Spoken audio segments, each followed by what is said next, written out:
Hello दोस्तों, हरे कृष्णा। मेरा नाम आशुतोष श्रीवास्तव है। चलिए शुरू करते हैं 16th अध्याय 16वां अध्याय षोडश अध्याय का आगे का पाठ। इसमें आगे बोला गया है, तथा मृत्यु पर्यंत रहने वाली असंख्य चिंताओं का आश्चर्य देने वाले विषय भोगों के भोगने में तत्पर रहने वाले और इतना ही सुख है इस प्रकार मानने वाले होते हैं। मतलब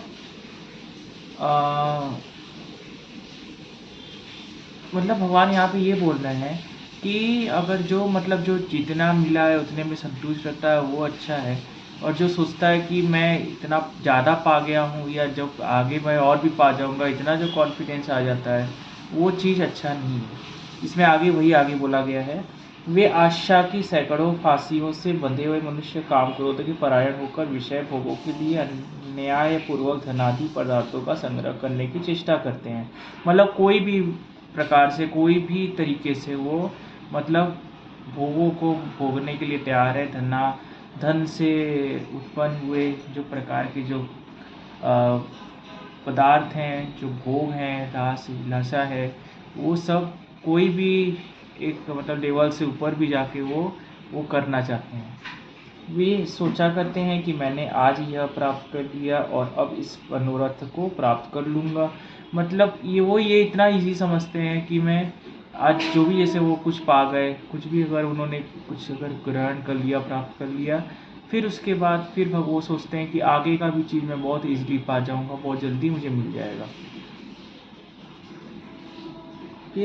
फिर भी मेरे पास यह और अब इस मेरे पास यह इतना धन है और फिर भी यह हो जाएगा।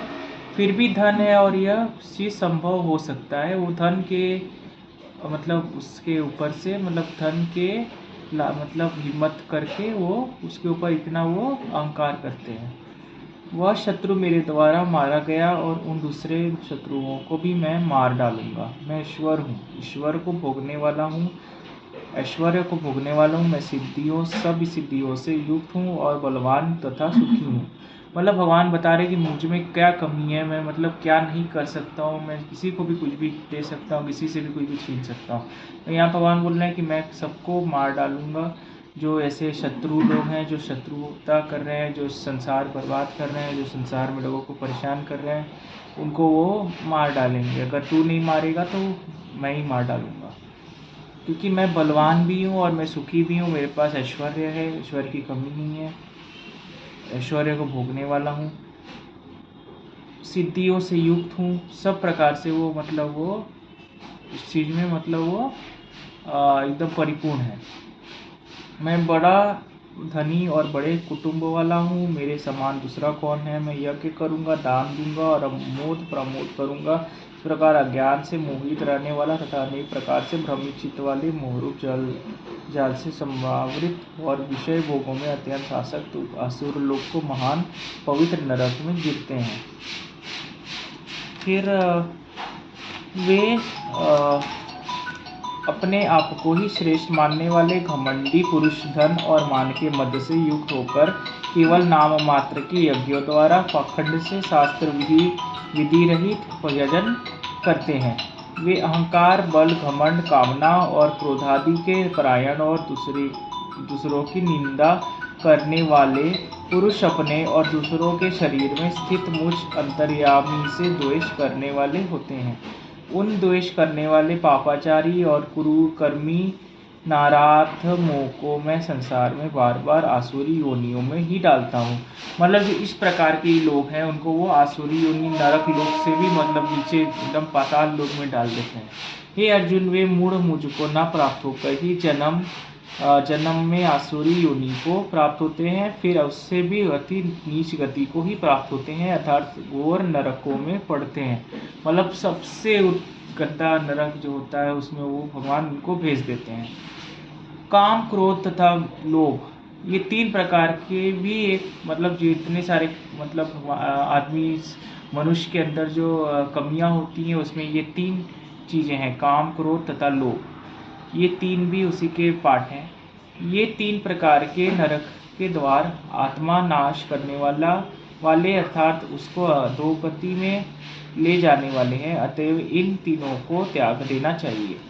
काम, क्रोध, लोभ, मोह, ईर्ष्या, द्वेष, ये सब मनुष्य के अंदर होता है, जो कि उनको छोड़ देना चाहिए।